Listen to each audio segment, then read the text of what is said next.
Okay, we were discussing spontaneous breaking of supersymmetry.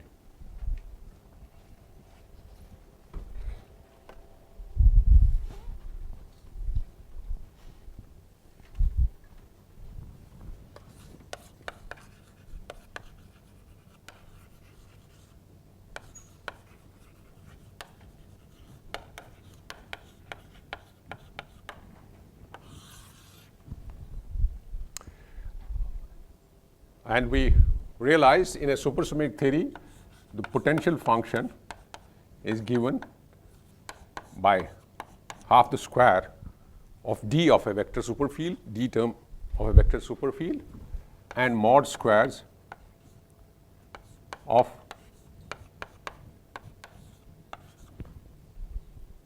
f terms of any chiral superfield that you may have in theory.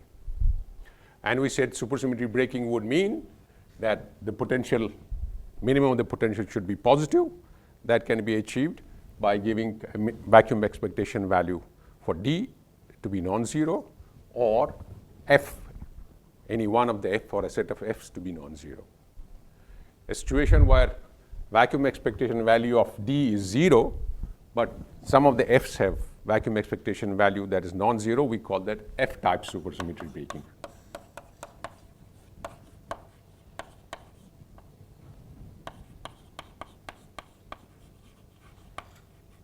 And F-type supersymmetry breaking was D was 0, but some FLs had non-zero vacuum expectation value. The second type is one, we call it D-type. And the people who studied the examples of this are Faye and Iliopoulos.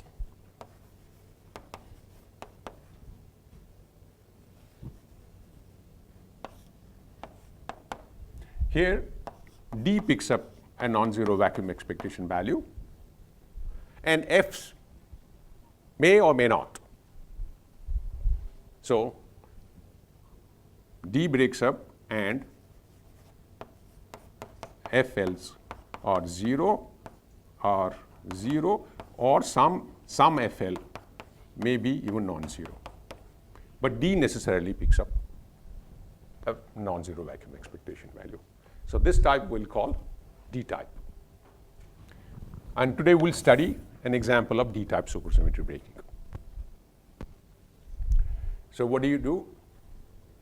Okay, last time also we made a remark that if you have a non-abelian gauge theory and the corresponding D term of non-abelian gauge theory would be in the adjoint representation of the gauge group.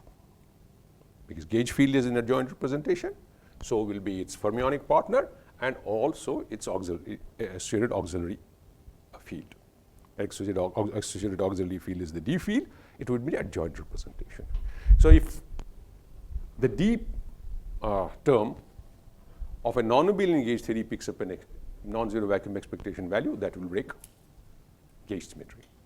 So we will not consider those situations. Well, on the other hand, for a U1 theory, D is chargeless. The U1 gauge field doesn't have any charge. Its superpartner gaugino is also chargeless, Majorana, and its D term is also chargeless. So therefore, if it picks up a vacuum expectation value, it may or may not break. We'll see in some details, even that combination may break gauge symmetry, but it need not break gauge symmetry. And then those situations you'll always find that it's this and some of these which become non-zero vacuum expectation value, when even the gauge symmetry will be broken. But if none of these F-type fields pick up vacuum expectation value, then gauge symmetry will not be broken if D takes a non-zero vacuum expectation value. We'll see the examples of both kinds. So which means we have to consider U1 gauge theory. Consider a U1 gauge theory.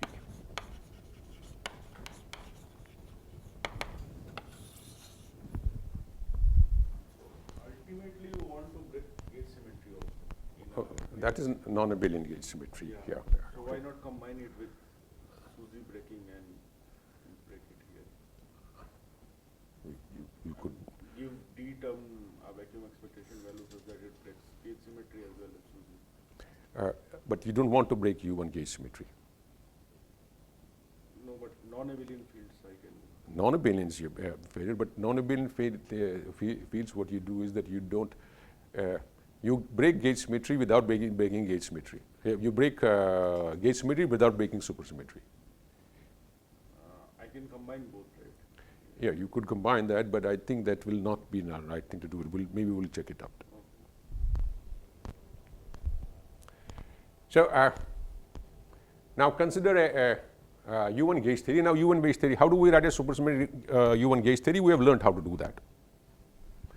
You write supersymmetric gauge theory, Lagrangian, the Lagrangian for the vector superfields. Let me first write down what do I mean by U1 gauge theory. What is the matter content? The gauge theory, the field content is the gauge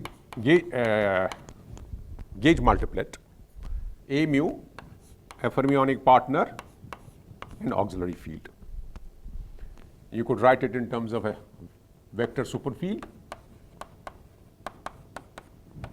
theta sigma mu theta bar A mu plus theta square theta bar lambda bar x plus theta bar square theta lambda x plus half theta square theta bar square d of x. And introduce chiral superfields.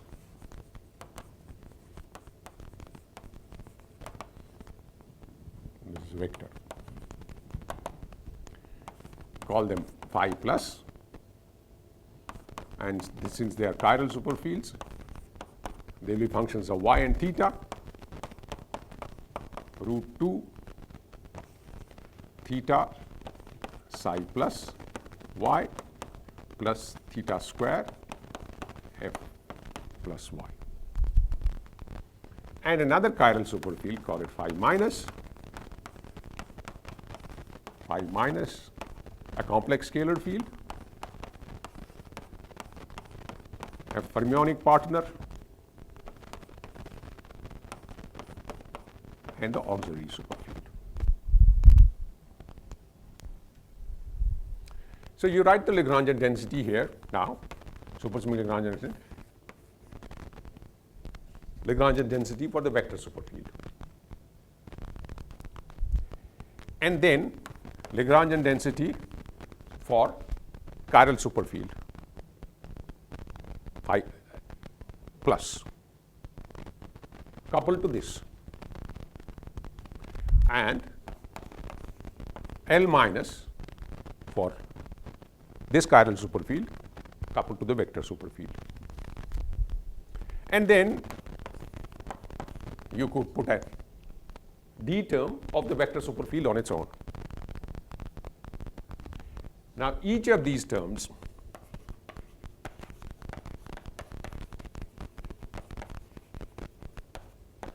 is supersymmetric.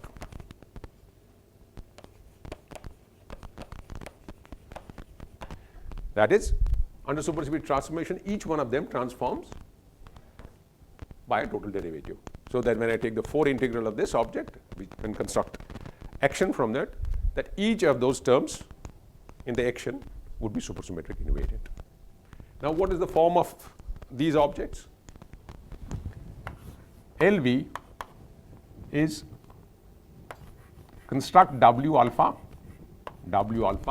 What was W alpha? Let me write down here. W alpha was the field strength superfield, 1 by 4 d bar d alpha of V. The chiral superfield, the field strength superfield, chiral field strength superfield.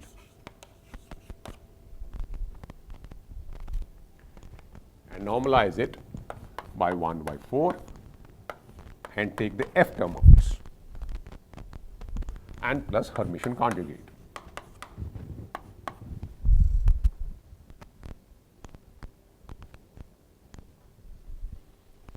And after taking this, you put theta and theta bar equal to 0 so that everything is a function of x. And what does that give you? That gives us an answer 1/2 d square 1/4 f mu nu minus I lambda bar sigma bar dot d lambda.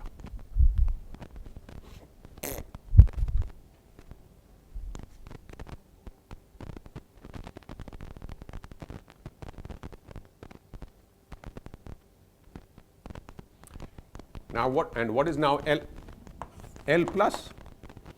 And let me write L plus and L minus together. That is, take phi plus exponential 2g q plus v phi plus phi dagger. Construct this object. Phi plus dagger exponential 2g q plus is the charge of phi plus v, and this is a vector superfield, and take the d term of this. And for the minus, take the minus chiral superfield. So that is done now, these two terms. And let me write them in longhand. You work it out, the d component of this, and that is minus I psi plus bar sigma dot covariant derivative of psi plus covariant derivative. This is gauge covariant derivative of phi f plus phi plus d mu phi plus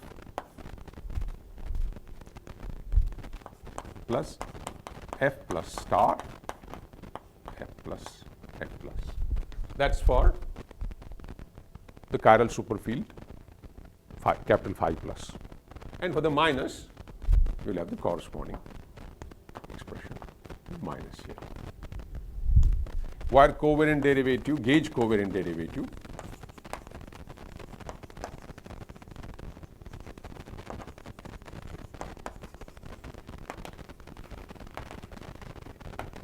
or d mu psi plus minus is ordinary d mu plus I g times q plus minus a mu psi plus minus. Q plus q minus are the charges of phi plus and phi minus respectively. And covariant derivative for phi plus similarly is d mu plus I g q plus minus a mu of phi plus minus.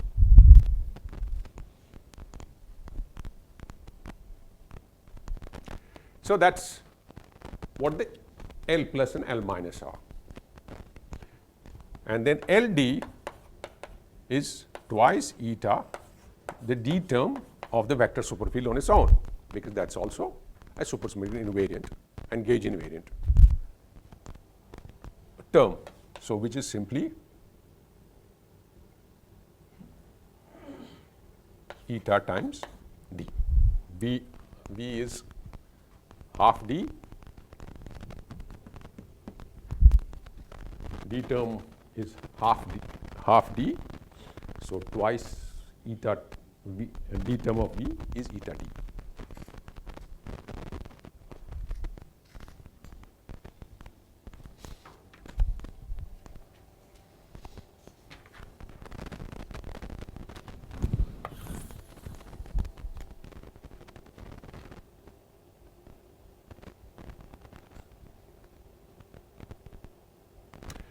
Now, we have not added any superpotential to it, because we could also add a superpotential to it,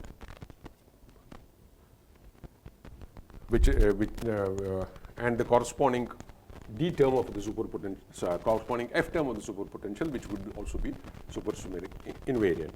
So, let me consider a superpotential,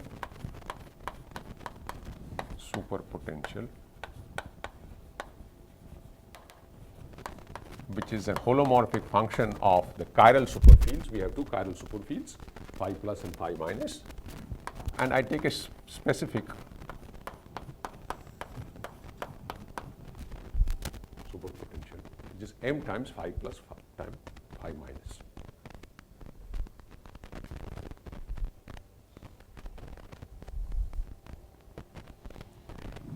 So then I could add a term and just give it a name, L plus minus, which is W phi plus phi minus F term plus Hermitian conjugate.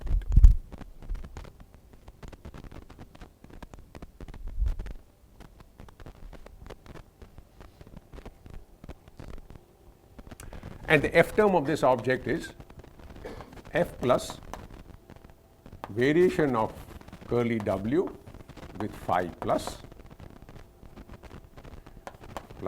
F minus derivative of curly W with phi minus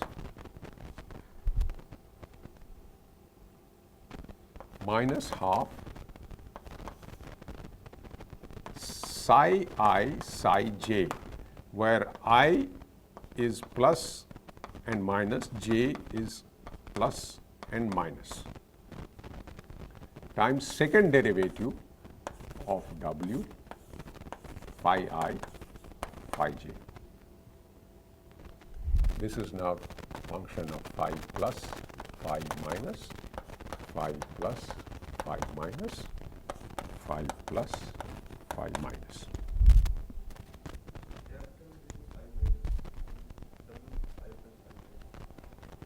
Okay. Previous line. Yes. Yeah. This minus, this was missing. Yeah? Okay. So now you put them all together.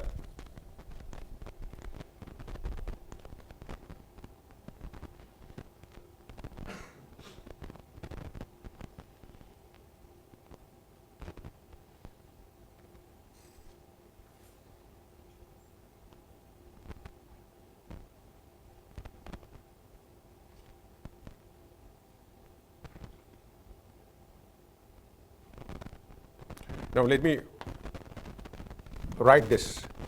This is m times f plus phi plus derivative is phi minus plus f minus phi plus, that's this one, plus Hermitian conjugate.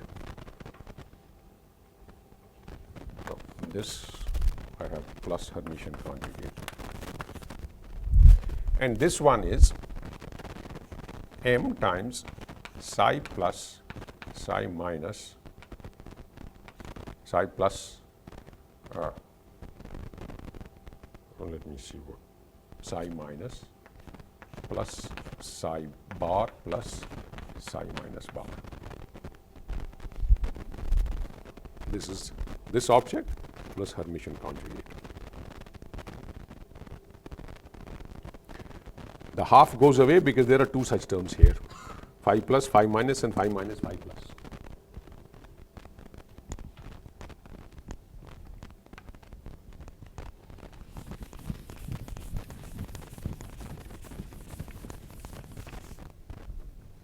Okay.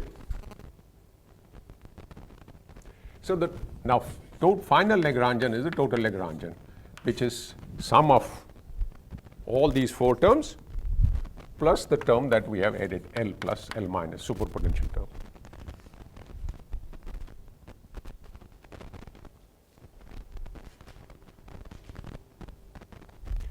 And what is the potential function for this theory?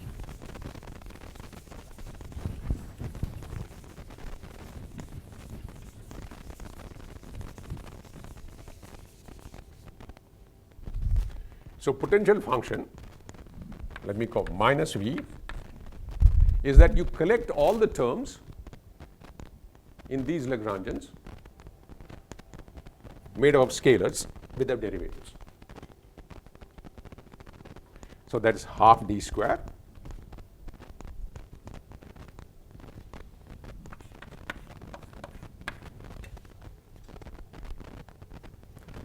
plus f plus star f plus f minus star f minus,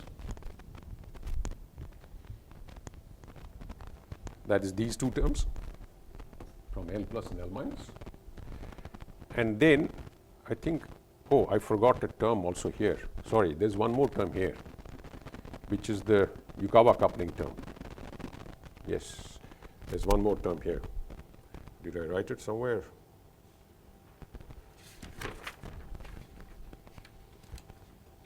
Yukawa coupling, yeah, there are two more terms. Root G Q plus minus phi plus minus star psi plus minus lambda plus Hermitian conjugate plus G Q plus minus phi plus minus star phi plus minus times D.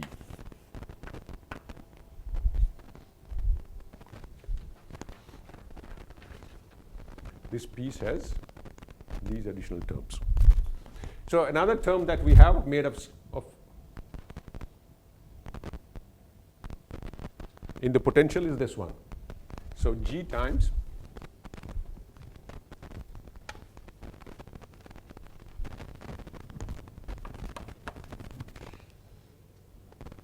D Q plus phi plus star phi plus Q minus phi minus star phi minus. That is this term. This term with plus sign and minus sign, you add them up in the final Lagrangian. The Lagrangian is sum of all these terms.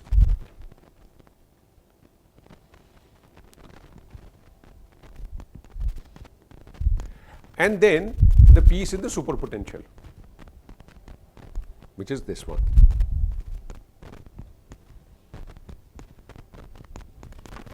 Plus M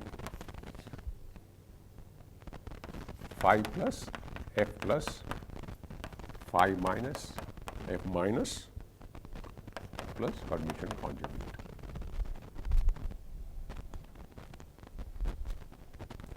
So that's what the potential is. Minus of V is all these terms.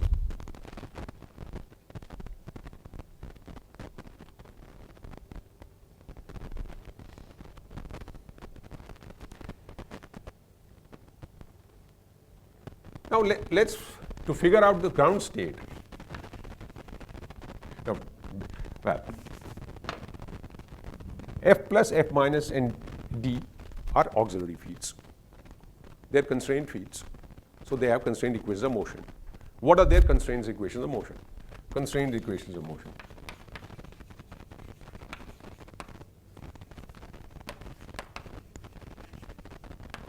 That you obtain by varying these fields with respect to the auxiliary fields, the potential. They have no kinetic energy in the Lagrangian. All they have in Lagrangian is the potential terms. Variation of this is D. Variation of this term is G, Q plus, phi plus, phi plus, phi plus star, phi plus, Q minus, phi minus star, phi minus, and oh sorry, so there is also a term eta D, right? this term in the potential.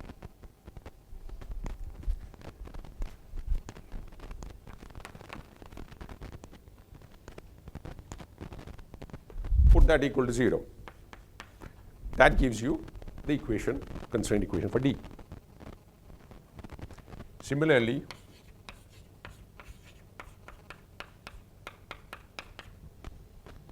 do the variation with respect to F plus star. Now F plus star is here, that gives me F plus, and F plus star is here.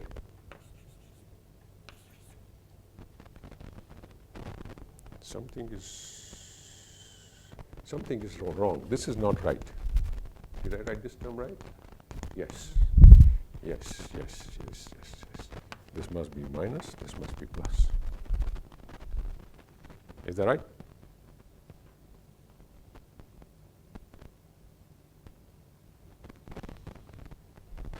So now variation with respect to phi plus star will come from the conjugate piece here, and that will be phi minus star.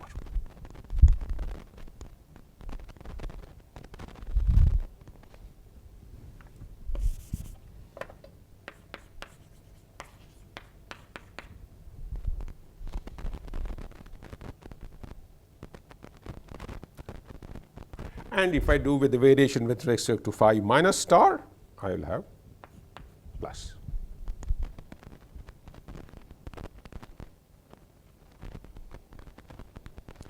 Now notice,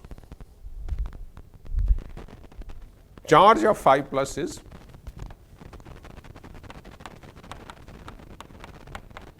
Q plus, and charge of phi plus star is minus Q plus. Charge of phi minus is Q minus. Charge of phi minus star is minus Q minus.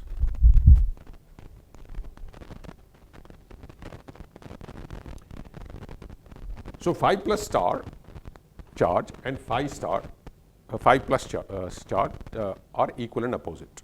So this is a charge neutral term. This is a charge neutral term. D is a charge neutral term. That's fine. But now look at this term. F plus is the partner of I plus, and it has charge Q plus. Charge of F plus is Q plus. But this is F plus upper side. This is Q minus star. Charge of Q minus star is minus. They don't add up to 0. I mean, they are not same. So the charge of this term and this term are different.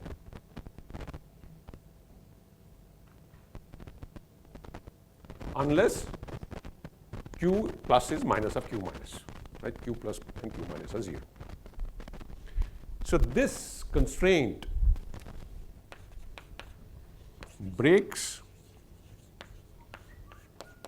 U1 symmetry unless Q plus Q minus are 0.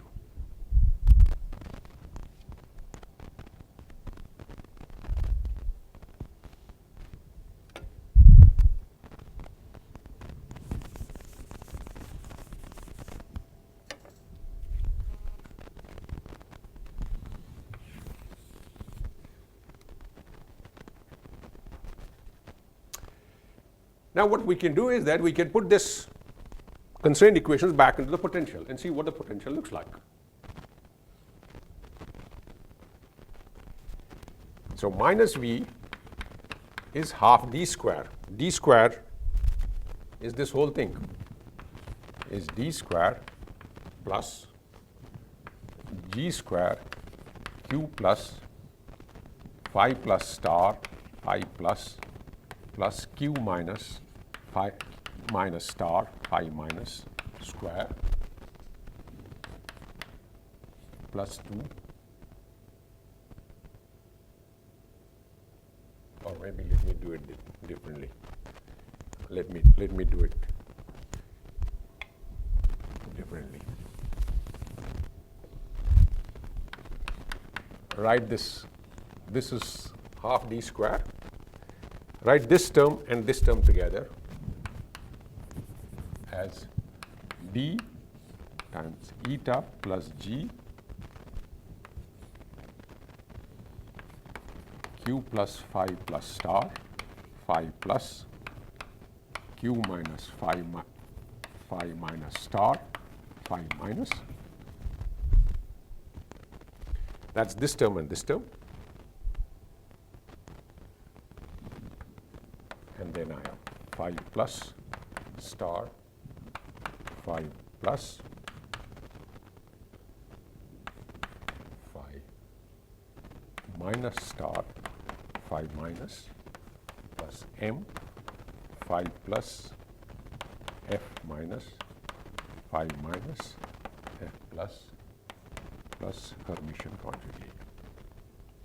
Or let me write the Hermitian conjugate also in the longhand, which is phi plus star f minus star phi minus star f plus star. Now look at this combination. This combination is minus d. So I have half d square minus d square.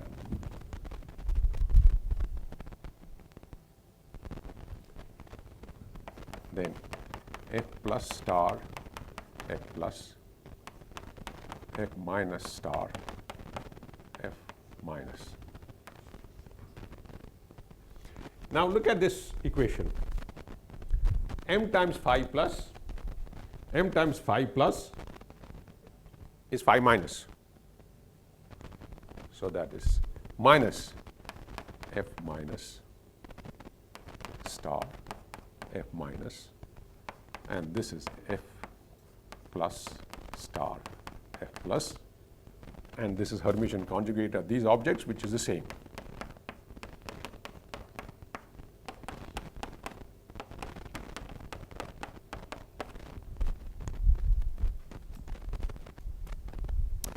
So what this object is twice this with a minus.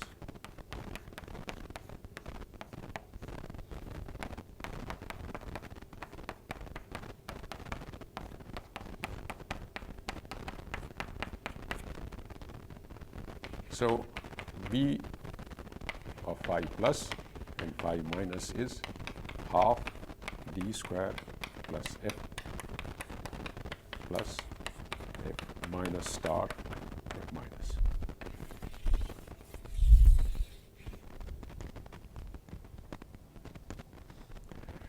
But that's what we have been saying all along, that the potential in a supersymmetric theory is the mod square of all the f terms and half of the d square of d terms. So that's what we have.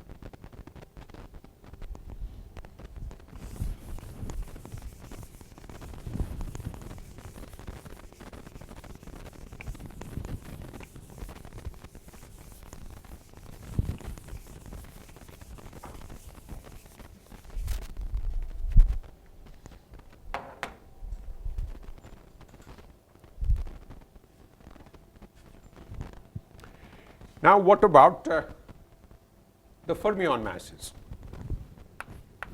Fermion mass terms.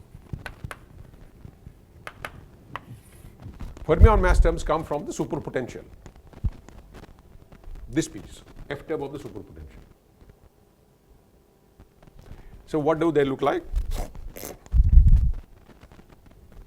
So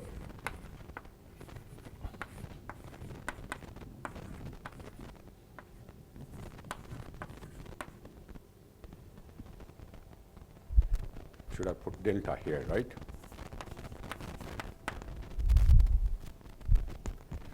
Times psi plus, psi minus, plus Hermitian conjugate.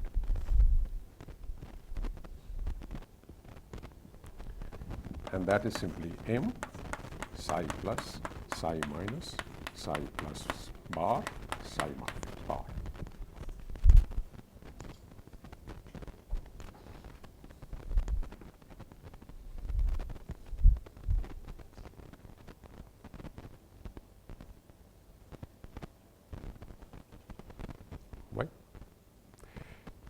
Now notice, what we realize that this constraint breaks gauge invariance unless q plus q minus 0. But potential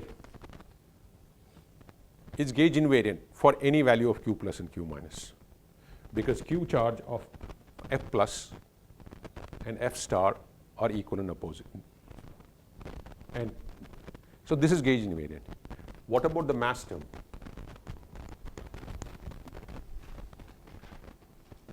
Psi bar has q u1 charge q plus psi.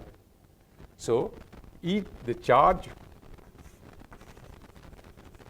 of this term is q plus q minus. Charge of this term is minus q plus q minus. So the mass term, fermion mass term, also breaks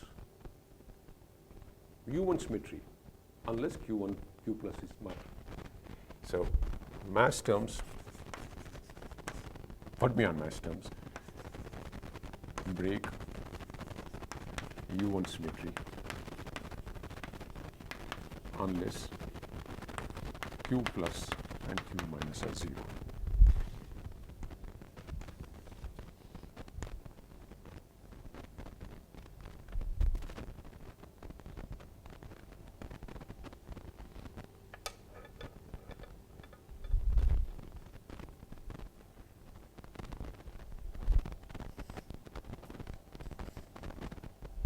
Now let me go back to the potential.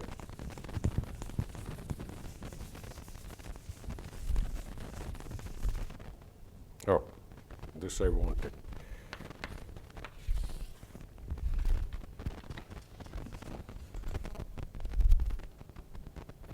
Now, this potential we wrote in terms of auxiliary fields. Let me write down it in terms of fields now, which means substitute for D, its constraint equation, for F's, their constraint equations. What does this look like? F is, D is minus of this much, square of that, and that is half eta square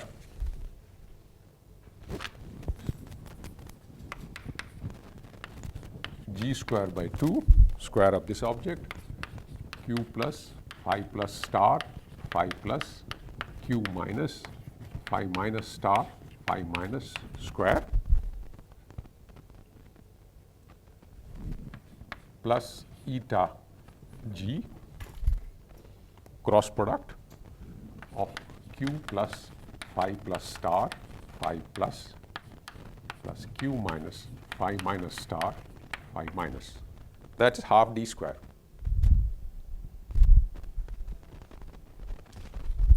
Now what is mod f square is plus m square phi plus star phi plus phi minus star phi minus.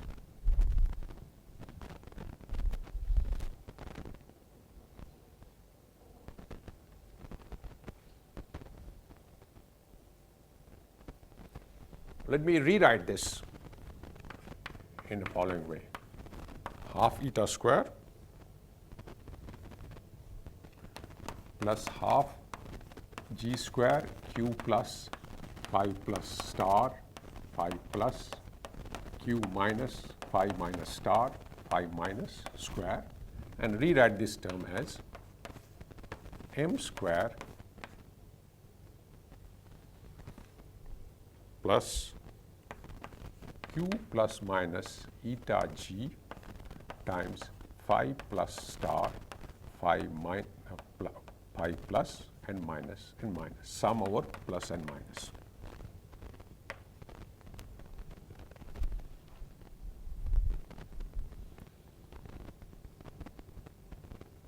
M square term is m square phi plus star phi plus phi minus star phi minus. So that's written this way together. This term is q plus times phi plus phi star phi plus and sum give the second term, q minus phi minus star phi. Just rewrite this in a really compact way. Now, after I've done that,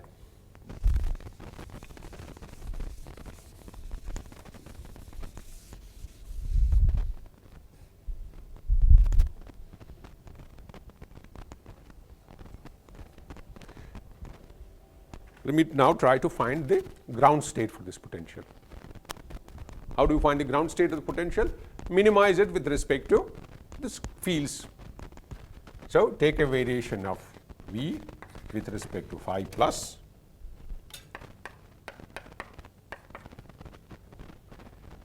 what do I get? Nothing from here, g square from here, and q plus phi plus star phi plus q minus phi minus star phi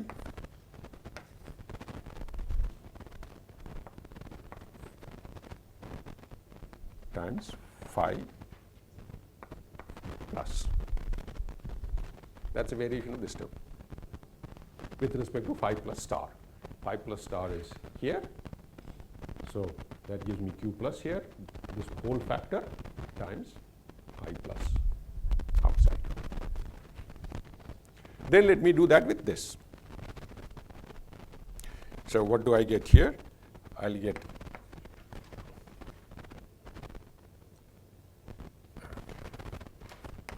m square plus q plus eta g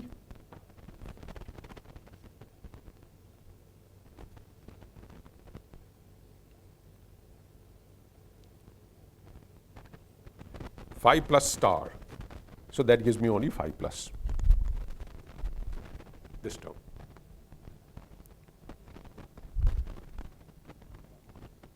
Variation with respect to phi plus. Phi plus star, so this goes away, I have phi plus which is outside times this object with the upper sign. Now, if I did it the same thing with minus, all I have to do is this.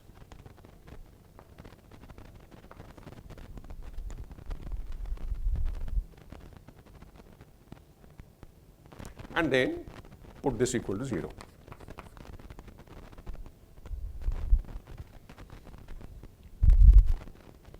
So, I have to find solutions for this set of equations.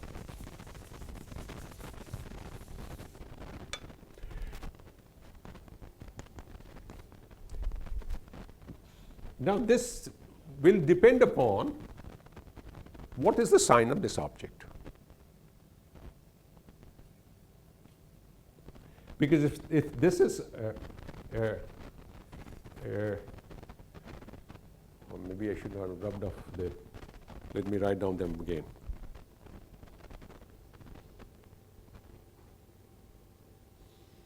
The equations of motion.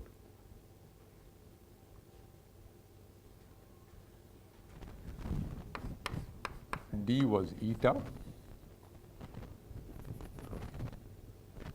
Anyway, let me argue it right here. Now, it depends upon whether this object is positive or negative. Because if it's positive, then this whole thing will not be 0, only these will be 0. But if for some values this is negative, then it's possible that this may be 0 and this may not be 0.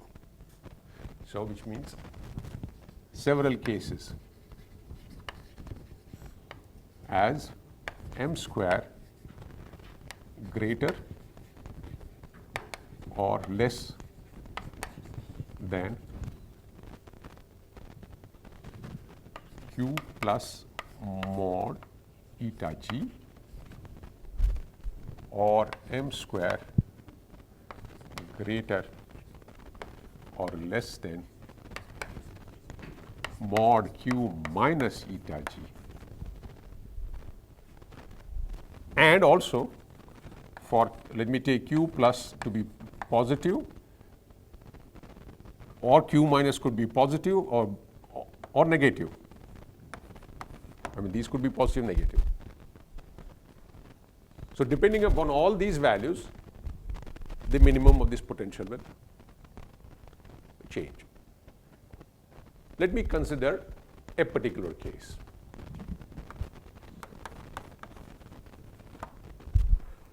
In fact, we'll consider two cases. Two cases. First one would be when m square is greater than q minus g eta, and second would be m square is less than q minus g eta n, and we'll take q plus to be positive and q minus to be negative.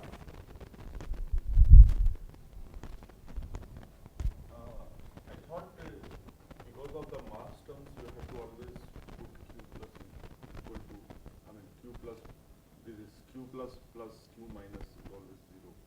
That condition you have to impose, otherwise you will, the mass terms will break through U1 symmetry explicitly, right? Yes, but that should not be property of standard model because that doesn't happen.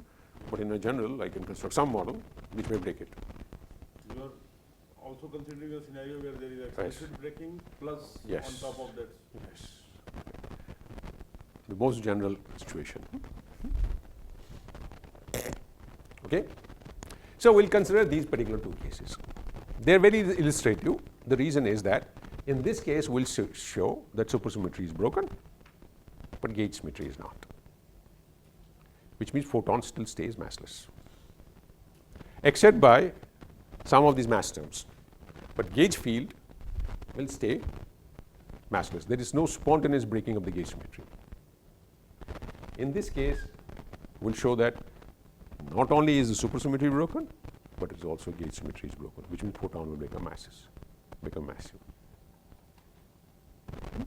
So we'll take these two cases. So let me discuss the first case.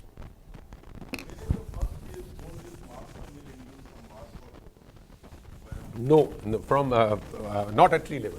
Yeah, not at Loops it may. ultimately become It may.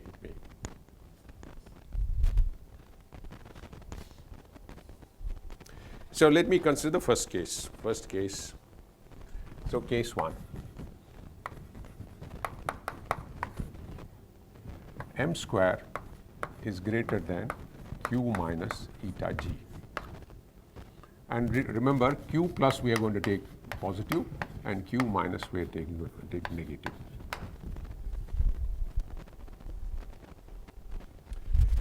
Then you can convince yourself that if that is so, this object is always positive. So the only way you can get this equation 0 is when phi plus and phi minus is 0. So this symbol implies vacuum values of phi plus and phi minus both are 0.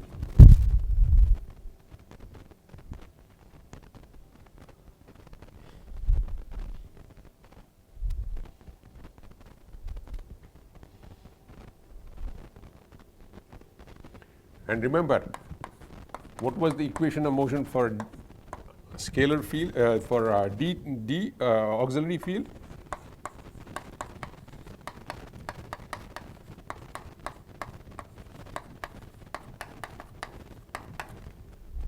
And F plus minus was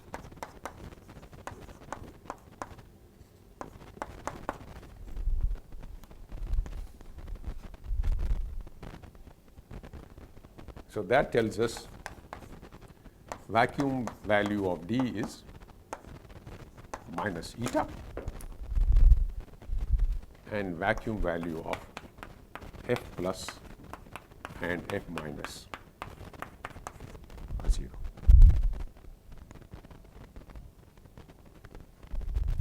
And what is the potential?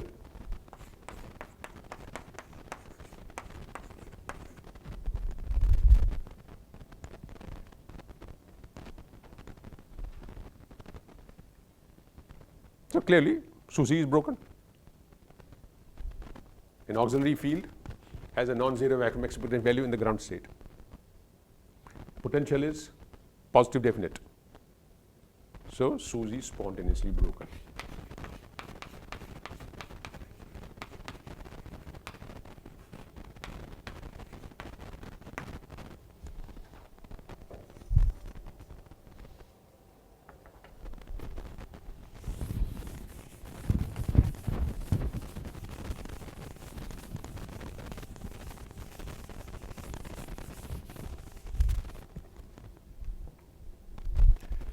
What is the mass spectrum of this theory? Mass spectrum.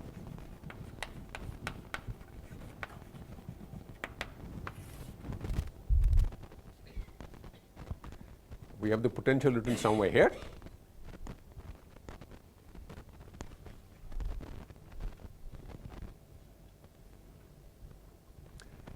Mass terms are given by bilinear of the fields. So collect the bilinears. There's a bilinear here of phi's. There's a here.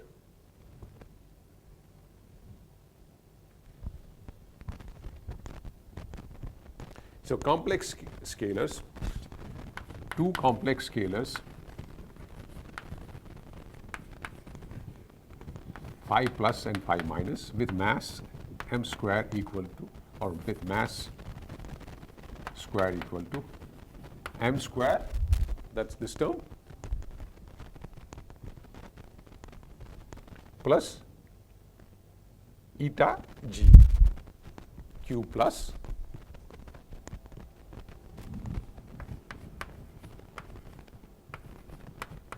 for the plus one and q minus for the minus one.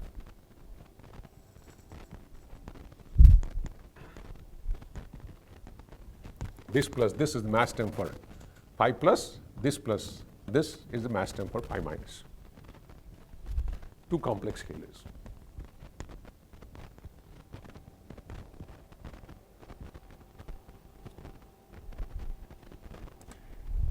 And fermions. Did we write down fermion mass matrix? We had written down, we rubbed it off. Let me write it again.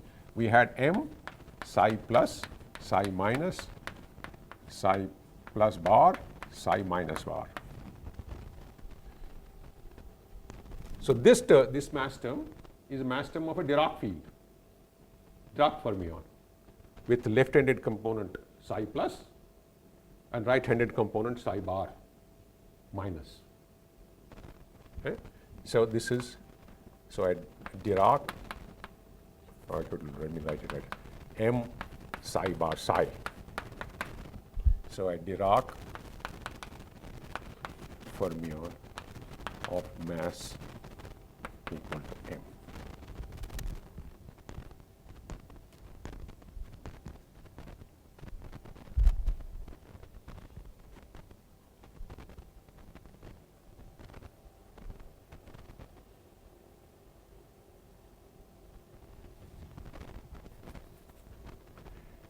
And what else is there? Gauge field.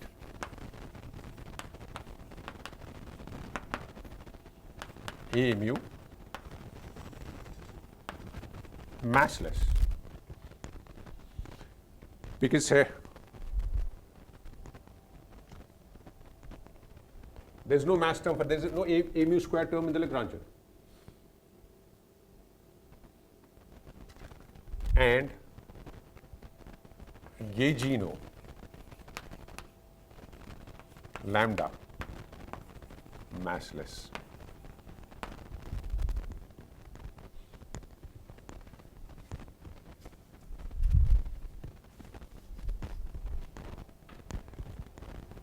So U1's gauge symmetry not broken by the mass of the photon.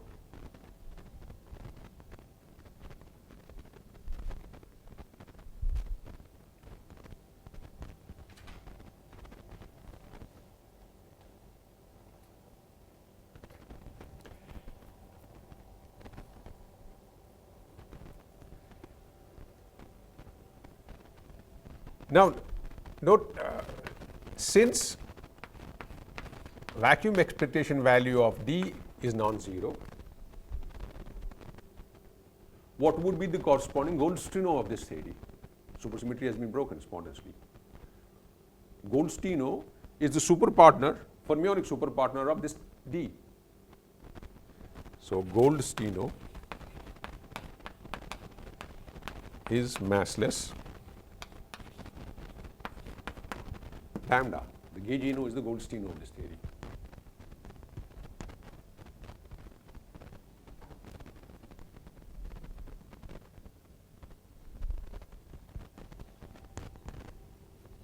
Now is the interesting property of this.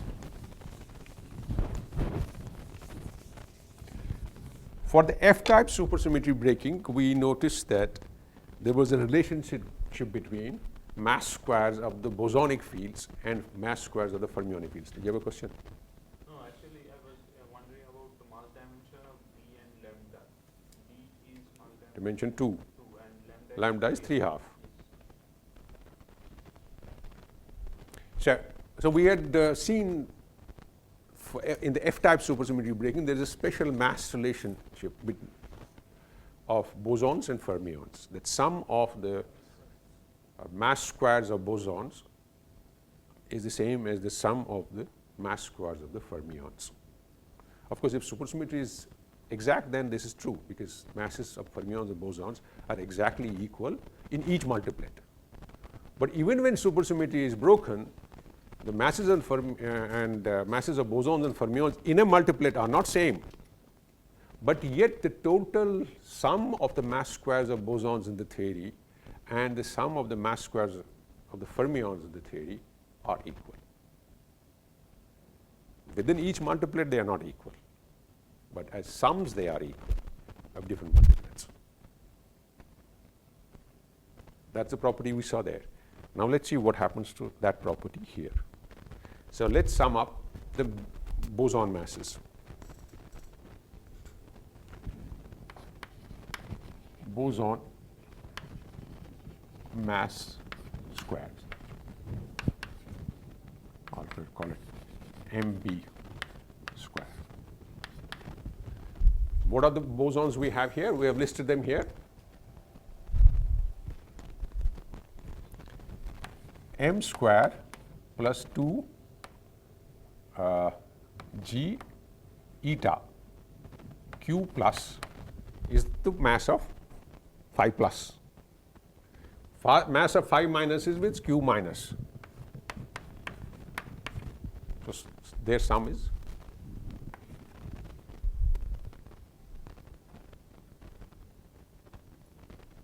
the sum of these masses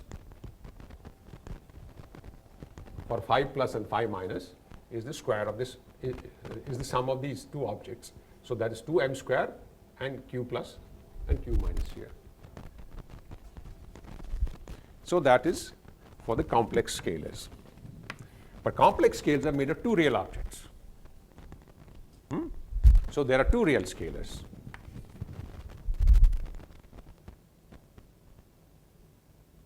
Right? And then there is no other boson with mass, because A has 0 mass. And sum of fermion mass matrix is, we have a Dirac fermion of mass m.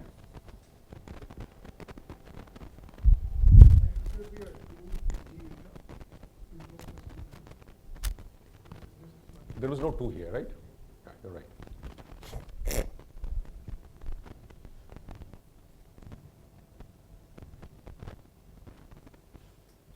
So fermion mass. Fermion, we have a Dirac fermion. A Dirac fermion of mass m. So mass square is m square. But Dirac fermion is 4 real components.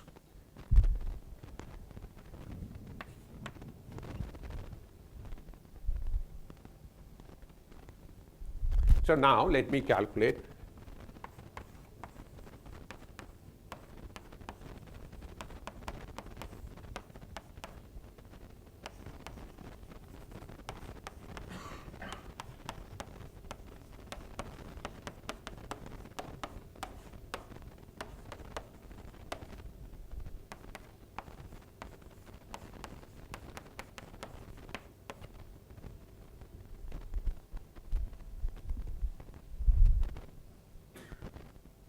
factor of 2. Is that the answer?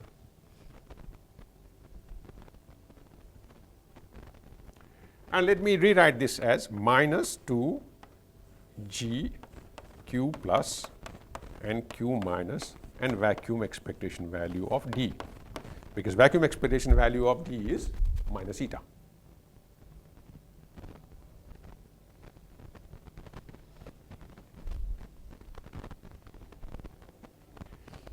There is a slightly fancier way of writing this, that is called super trace of m square, which is a statement of minus 1 to the 2j plus 1 of mass square of the state j. For scalars, 2j spin 0, 2j plus 1 is 1. For fermions, 2j plus 1 spin half, j is half, is 2, right? 2j plus 1 is 2. And this changes sign. So j is the spin. So that object is 2g q plus q minus d. This is the mass formula for D-type supersymmetry breaking.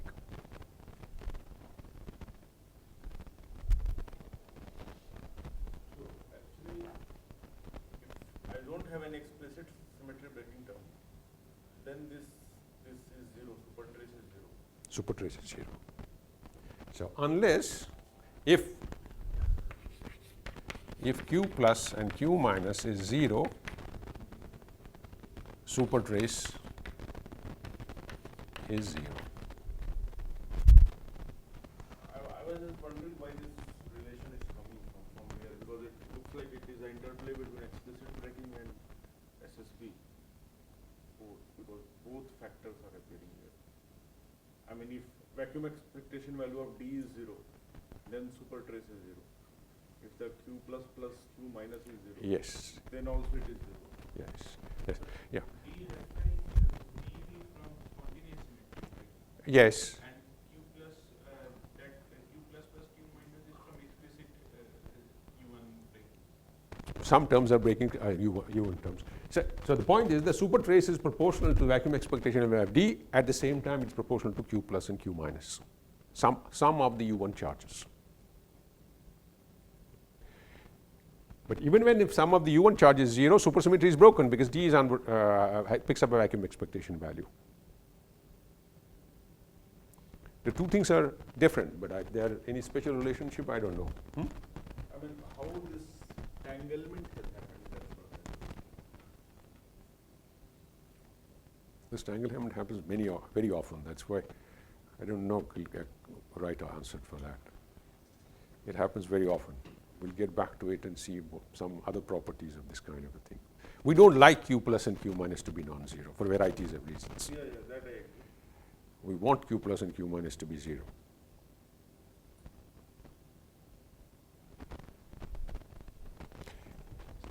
Well,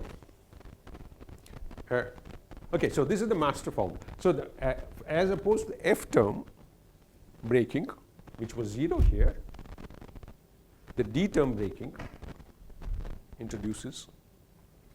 does not make this Bose-Fermi cancellation of mass squares exact.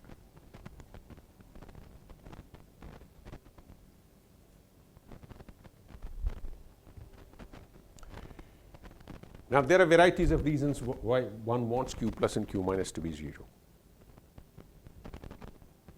You must have, if Q plus and Q minus is not 0 in this theory, there are chiral anomalies. And you don't want gauge theories with chiral anomalies. There are other problems in the quantum field theory. Not only that, let me make that remark here right away. The major reason why we introduce supersymmetry we believe that supersymmetry exists in nature is that quantum supersymmetric field theories have certain nice properties. And the nice property they have is that they don't have any quadratic divergences. And if there are no quadratic divergences, that ensures that Higgs mass of the Standard Model is relatively stable. It does not pick up large corrections because of some unknown physics that we. So that's the reason why we want supersymmetry. Now it's so is that property of absence of quadratic divergence in a supersymmetric theory is true only if the U1 charges sum up to 0. If U1 charges don't sum up to 0, quadratic divergences are present even in supersymmetric theories. So that is another major reason why you want Q plus and Q minus to add up to 0. Because otherwise there's no fun in doing supersymmetry. There are chiral anomalies, there are also quadratic divergences. So this was a case we studied where supersymmetry was broken by the vacuum expectation value of D term, but photon was still massless. Next is the case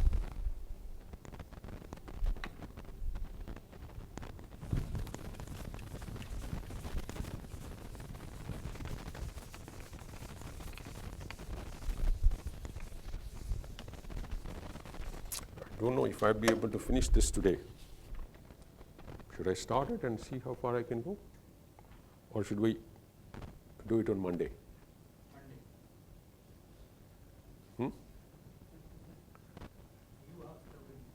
Yeah, all right, we'll do Monday. But